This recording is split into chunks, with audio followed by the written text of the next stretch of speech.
বাঙালি খানায় সবাইকে স্বাগত জানাই। আপনারা তো অনেকভাবে জলপাইয়ের আচার বানিয়ে খেয়েছেন। একবার আমার মতন করে সহজ পদ্ধতিতে আপনিও শিখে নিতে পারবেন ছোট ছোট টিপস সহ। রোদে দেওয়ার কোনো ঝামেলা নেই, বছরের পর বছর রেখে খেতে পারবেন। এতটাই সুস্বাদু, একবার বানালে আপনি বারবার বানাবেন। তবে আমি আজকে এখানে পুরোনো দিনের পদ্ধতিতে জলপাইয়ের আচার তৈরি করব।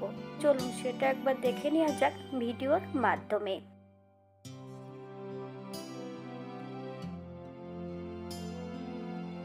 এখানে আমি অল্প করে জলপাই আপনাদের দেখিয়ে দেব। এখানে আমি সম্পূর্ণ পাকা জলপাই নিয়ে নিয়েছি। আপনারা যদি কাঁচা জলপাই নেন তাহলে জলপাইগুলোকে সেদ্ধ করে নিতে হবে। হাত দিয়ে এমনভাবে চেপে নিতে পারেন অথবা ভারী কিছু দিয়ে চেপে ভেঙে নিতে পারেন। সম্পূর্ণ জলপাইগুলোকে হাত দিয়ে চেপে টুকরো করে নিয়েছি।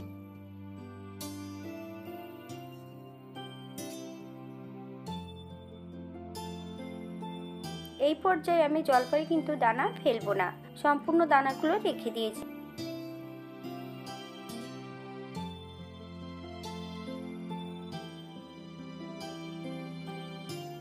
এই পর্যায়ে আমি হাফ চামচ হলুদ গুঁড়ো আর 1 চামচ কাঁচা সর্ষের তেল জলপাইয়ের গায়ে বেশ ভালো করে লাগিয়ে নিতে হবে।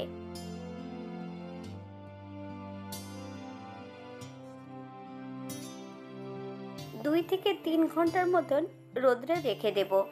বাঙালি রান্না ঘরোয়া উপকরণ দিয়ে। আপনারা যদি রান্নাগুলো পছন্দ করেন তাহলে চ্যানেলটি সাবস্ক্রাইব করে দিয়ে পাশে থাকবেন। পাশে থাকা বেলটি বাজিয়ে দেবেন, নইলে নিত্য নতুন রান্নার নোটিফিকেশন পাবেন না।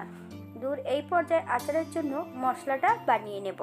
শুকনো খোলায় মশলাগুলো ভেজে নিতে হবে। পরপর কিছু গোটা মশলা অ্যাড করব। মৌরি, ধনে, সাদা জিরে। প্রথমে আমি এই মশলাগুলোকে একটু বেশি করে ভেজে নিতে হবে।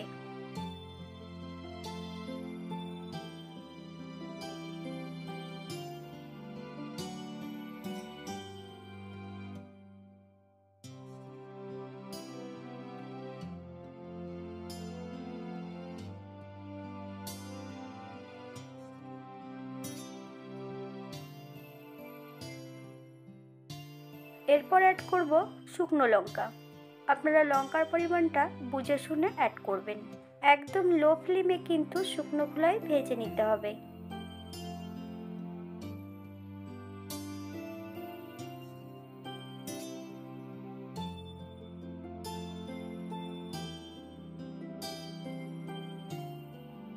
এক চামচ গোটা মেথি, কালো জিরে, রাঁধুনি।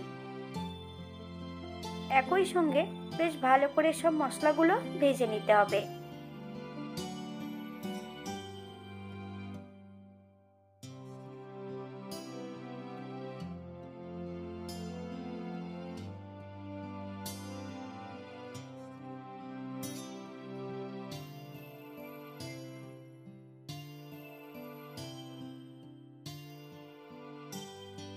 মশলা ভাজার মাঝপথে বেশ কিছুটা লবণ অ্যাড করব। লবণ অ্যাড করলে মশলাগুলো সমানভাবে ভাজা হবে এবং মশলাগুলো পুড়ে যাবে না। মশলা যখন গুঁড়ো করবেন প্রত্যেকটা মশলা সমানভাবে গুঁড়ো হবে।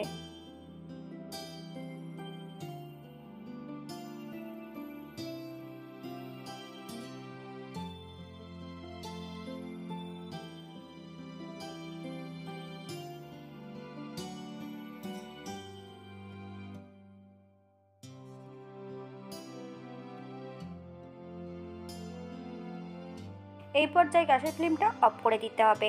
মশলাগুলো ঠান্ডা করে নিতে হবে। আমি মশলাগুলো মিক্সারে গুঁড়ো করে নেব।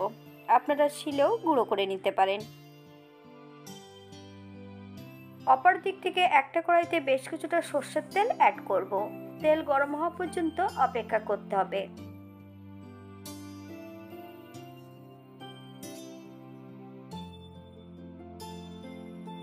এখানে আমি 2.5 কিলো জলপাই মেখে নিয়েছি। ঠিক একইভাবে মেখে রেখেছি। জলপাইয়ের মধ্যে চিনি আর লবণ আর সর্ষের তেল দিয়ে বেশ ভালো করে মেখে রেখেছি।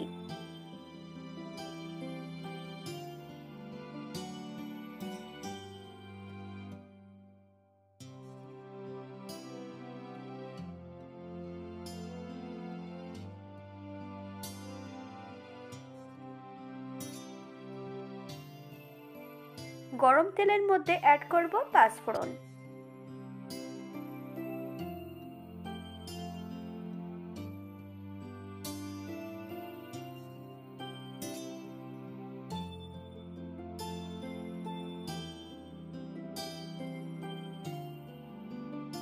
কন্টিনিউ কিন্তু নাড়তে হবে, তা না হলে পাঁচফোড়নগুলো সমানভাবে ভাজা হবে না।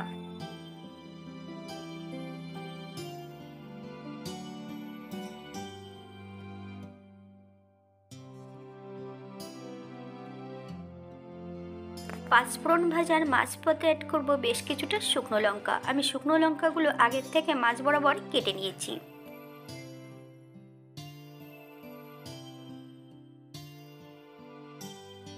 এই পর্যায়ে অ্যাড করব বেশ কিছুটা তেজপাতা। মিডিয়াম আঁচে বেশ কিছু সময় ভেজে নিতে হবে, অথবা যতক্ষণ রং পরিবর্তন না হচ্ছে ততক্ষণ মশলাগুলো বেশ ভালো করে ভেজে নিতে হবে।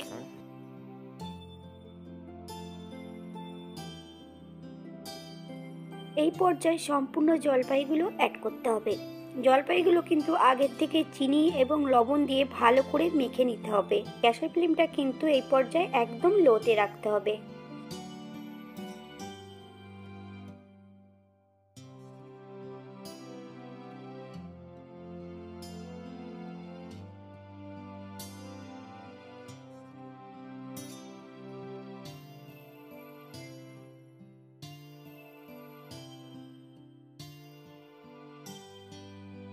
চল্লিশ থেকে 50 মিনিটের মতন একদম লো ফ্লেমে রান্না করে নেব, অথবা যতক্ষণ চিনিটা না গলছে ততক্ষণ কিন্তু রান্না করে নিতে হবে।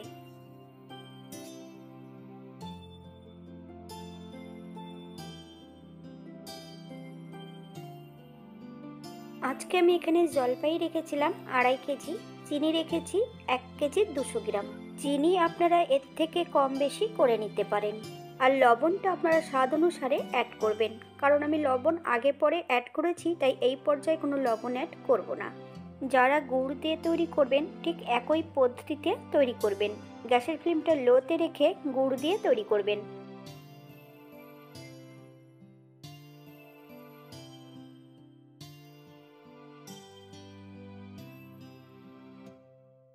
আড়াই কেজি জলপাইয়ের মধ্যে আমি 750 গ্রাম সর্ষের তেল অ্যাড করেছি। তবে তেল অ্যাড করতে হবে কিন্তু হাই ফ্লেমে গরম করে সেই তেলটা ঠান্ডা করে সম্পূর্ণ তেলটা জলপাইয়ের মধ্যে অ্যাড করতে হবে। কাঁচা তেল কখনোই কিন্তু জলপাইয়ের মধ্যে অ্যাড করবেন না, তেলের কাঁচা গন্ধটা জলপাইয়ের মধ্যেই থেকে যাবে।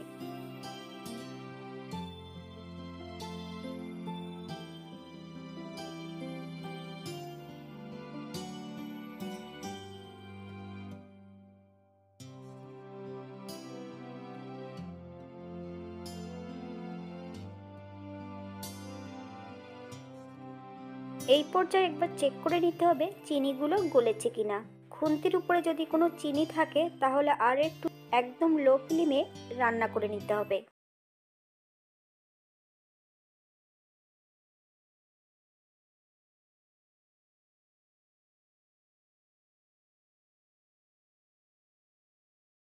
মশলাটা আমি গুঁড়ো করে রেখেছি। এই পর্যায়ে আমি অর্ধেকটা মশলা অ্যাড করব। বেশ ভালো করে মিশিয়ে নিতে হবে।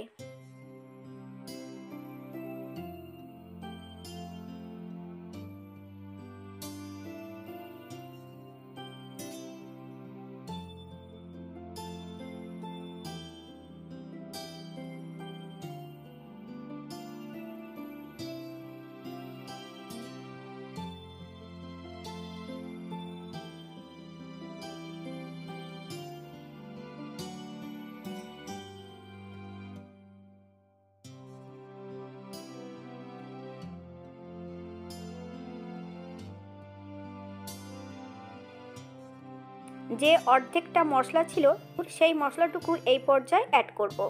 আবারও ঠিক একইভাবে আস্তে আস্তে মিশিয়ে নিতে হবে।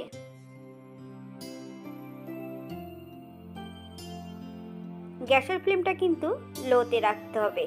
আপনারা এই পর্যায়ে একবার লবণটা চেক করে নেবেন, স্বাদ অনুসারে লবণটা অ্যাড করবেন।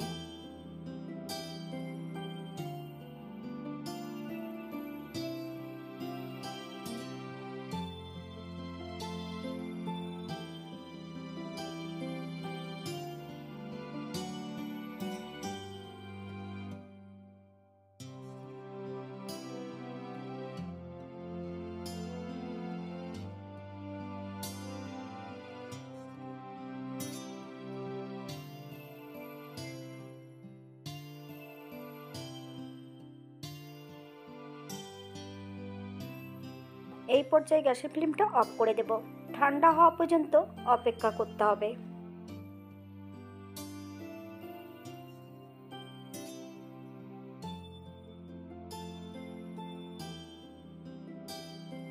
ঠান্ডা হবার পর সম্পূর্ণ আচারগুলো আমি কাচের বয়ামের মধ্যে অ্যাড করে নিয়েছি। এই আচারগুলো আর রোদে দেওয়ার কোনো প্রয়োজন নেই, সারা বছর এমনভাবে রেখে খেতে পারবেন। জলপাই তেল আচার পুরোনো দিনের পদ্ধতিতে আজকে আমি তৈরি করেছি। আজকের ভিডিওটি এই পর্যন্ত। সবাই সুস্থ থাকবেন, ভালো থাকবেন।